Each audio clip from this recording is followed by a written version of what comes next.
So coming to US, I think the very first months, I, I just found myself crying. I was just saying, God, did you bring me here to abandon me?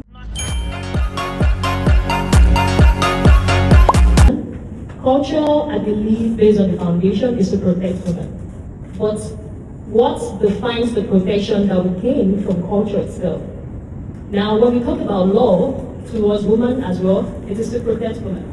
So what is the protection that the law and culture is trying to give to women? Why culture tries to protect women? It's, in a way, suppresses. Telling you from anyone who is coming from a very cultural community, Nigeria. I don't know if that's the same case for every other country, but Nigeria is very cultural, traditional. So, and it's also even more important to also consider the family you're coming from. From you said you have the spiritual family, and that's a good one. But for some people, the family is very traditional, very cultural. My mom got married way early too, as well. So, and being the first daughter, there is this, of course, every first daughter has this, like a mother too, or second mother in every traditional home. So what that means is that you are automatically accustomed to become mature way early.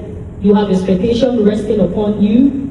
You have to follow your mom's footsteps, because whether you like it or not, your family is also the interpreter of the culture to you, because you learn from them first. So being in a cultural family, growing up in that atmosphere, it has, in a way, whether I like it or not, I've been accustomed to certain things, role for women, what you're expected to do, there's expectations, and you have siblings. So, unfortunately for me, I would like to re-emphasize what Meik mentioned. Your personality comes to play there. Because the culture will dictate to you, the law will dictate to you, your family, your environment, everything has something to say. But you have to stand up for yourself and define yourself the way you want to go, or what you want to be. So, and for me, I think back from home, I've always been this vibrant person. Because I was exposed to that responsibility way too early. So because of that, I've always had this voice for myself. I'm always active during my undergrad days. I've been, the top 5, everything. So that has helped me to have my own voice. But this is where the problem comes in. As a woman who is trying to navigate culture and law, society and all, coming to the United States, trust me, I always thought I'm a bold, brave, confident woman. I actually lost everything with time. So it's not like, oh, I don't know what I'm doing or this, because the atmosphere is just so different.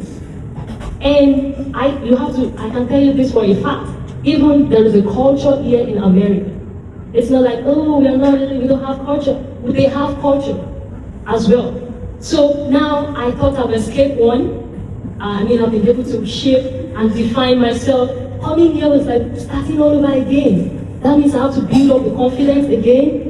I can give you an example. Just after I started blending into the system here, I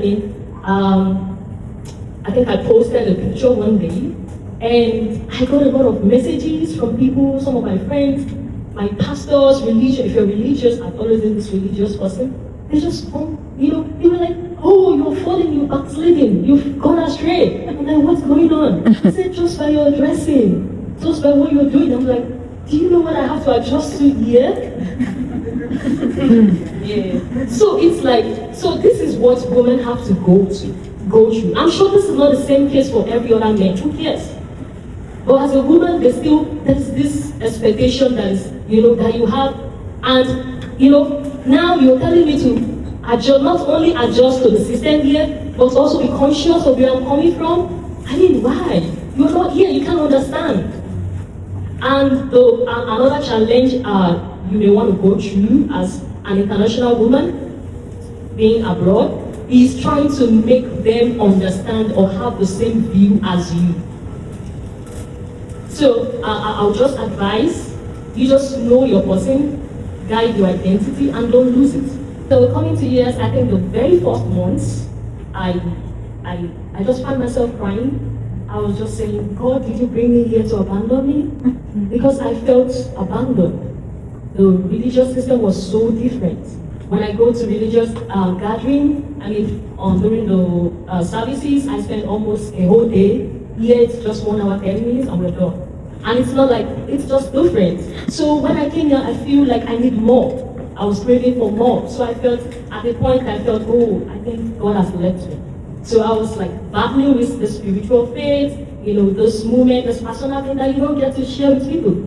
You don't get to share with anyone. So, and that brought me to some of this, my definition of resilience. Resilience is what you become after what you go through. So that's my own definition of resilience. So during all of this period, I get to pick myself up and know that when we talk about faith, it's first a personal thing. Because, you know, it's, then I look back, I did a lot of flashback, and I found out that I've always been among a group of people. So this is the first time I've been alone, doing religion, faith, spiritual growth alone. So, and that's kind of helped me to kind of start building myself, you know, focusing on myself. It's a personal thing, you know, and this is the conclusion I want to share with someone who is willing to also might be helpful. Guide your peace, value it. Nobody tells us this internal care. Everyone talks about out, you know, outward care, but your internal care, you need to guide it, you need to preserve it. Because a lot of things can, you know, let me give you another example. There was when I was researching I have a research on transnational women, you know, living abroad in host countries, the impact of this xenophobia on their children who are born abroad. Like, they are just, you know, since they're born here, they should be automatic citizens. So I'm trying to research. So I meet up with one of a professor, and she go through my work, and she said, who are all of the scholars? I don't know them. And because I'm working on African research, most of the scholars are, some of them are Africans. So these are some of the things, you know, I leave the office that day, I feel protected, I feel like, I don't know what I'm doing, I don't, you know, but what did I learn? This is the same research that everyone, once they see it now, they feel, oh my God, this is so different. This is so unique. So that means if you are not able to guide your internal peace, you won't be able to move on from the challenges you daily encounter. So this has taught me that you need to guide your internal peace, your care, your worries. Just make sure beyond what people want to tell you, be intentional about it. So and yeah. So just to wrap it up, your personal care, your emotional care, your spiritual care. Take it very importantly, most especially your internal care. So thank you. Thank you very much.